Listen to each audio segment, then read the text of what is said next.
Hi, I'm the mom. I'm in this very strange lighting, and I'm going to make a video anyway because it's been far too long, and I just want to talk about what I've been doing lately, dealing with lately. Honestly, I haven't been doing that well. I've been feeling really overwhelmed by my kids and really inadequate. My 10-year-old, I feel like she's doing a great job taking care of herself, but I haven't got a clue what she's going through. My 9-year-old is constantly antagonistic, and I'm feeling really frustrated by that. My 5-year-old is great, and because of that, I feel like he gets sort of more neglected. My 4-year-old is in her over-the-top phase. Hi, Jaden. Mama? Yes. Could you do the same thing you did, put these on this, the same way you put them on that? So I'm trying to be more engaged. Sometimes it's hard. All right, so then, did I do that right? Wait, hang on. Yeah, you did. Did I do that right? Okay, it matches. Is it supposed to be this way though? No, it's supposed Oh, to it be. goes on that side. Yeah. Awesome. So I'm trying to be more engaged and more present. Meanwhile, I'm really trying to feed myself and take care of myself as well. Couple of things that have been helpful. Reading a book called The Places That Scare You by, I don't know how to pronounce it, but something like Pema Chodron. It's like C-H-O, etc., etc. And I'm really appreciating that. And I just read a section that gave sort of a meditation for just taking in the pain and sort of processing it, like just holding it in kindness and then breathing out, as it were, both literally and sort of figuratively breathing out peace and joy and serenity and lovingness and loving kindness. And that felt really helpful because I have so many opportunities every day to try and actively do that. My biggest challenge, bar none, is staying engaged.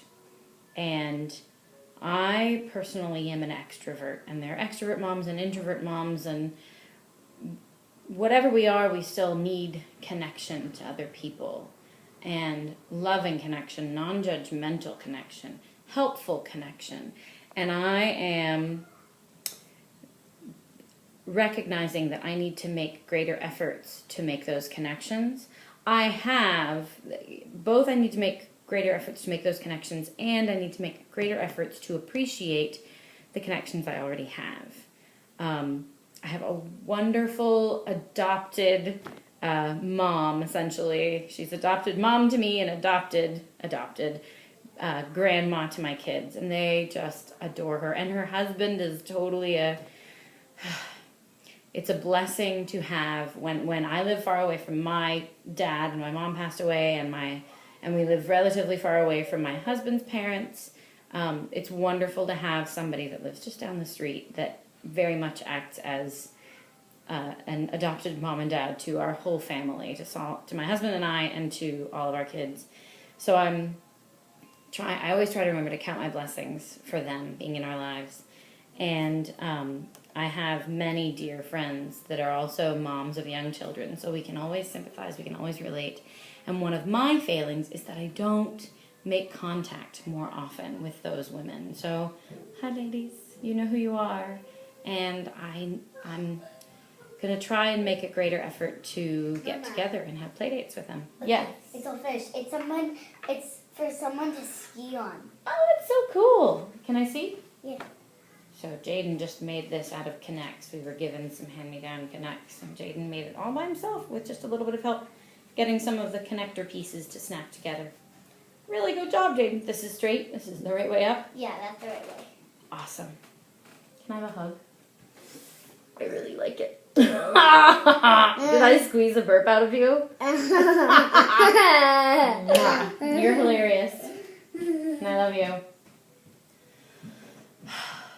So that was me also just trying to connect with a kid in the moment when it was a moment that I could. I so often try to do one dedicated thing at a time. So I'm just going to make a video, and I don't want kids in and out of the frame, and I don't want to stop and do something else. And that's just the enemy of my life. That attitude is an enemy to happiness and well-being in my life, because I can't do just one thing. I can't never get interrupted by kids. It is the story of my life to get interrupted by the kids, and to, I'm just thinking this through now, but to try and reframe it as I'm not being interrupted by the kids. I am, like, it's not an interruption. It's, what's a better word for that? You know, post a comment. Tell me what a better word for that is. It's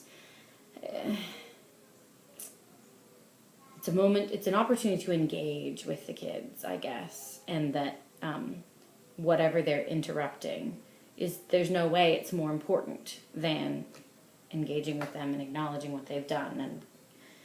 And I think the reality of it is that it really wouldn't take me very long each time to engage with the kids.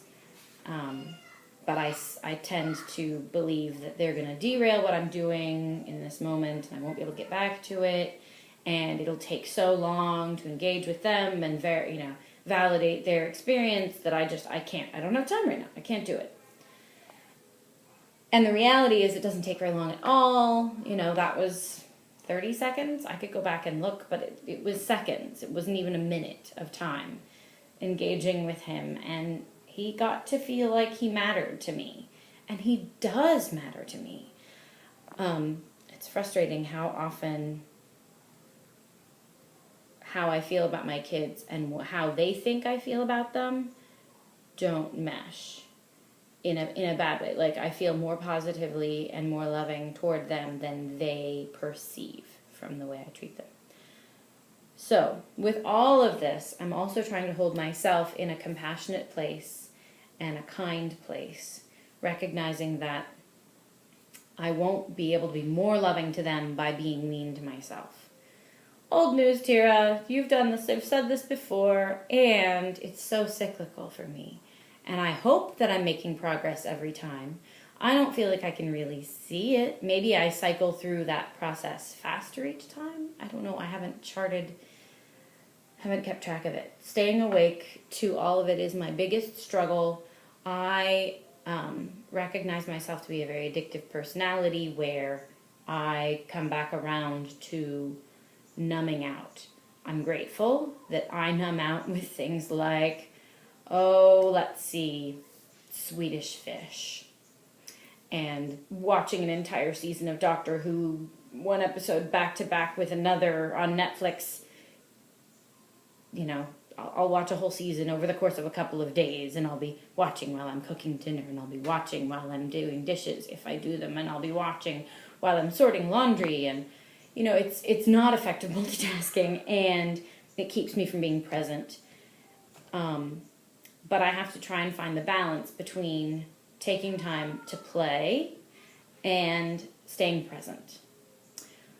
So that's what I'm doing these days. That's what I'm working on. That's what I'm struggling with. And I welcome comments, commentary, sharing, whether it's video response or emails or comments below. The email address that you'd be able to reach me at most easily would be causeimthemama@gmail.com is, I believe, the best. If it's not that, I'll put it in the description if I've got the email address wrong. But you can email me there. I'd love to get emails from people that experience this. Yeah. So that's what I wanted to talk about today. And I hope your life is going well, and I hope you're feeling uplifted and supported. Till next time.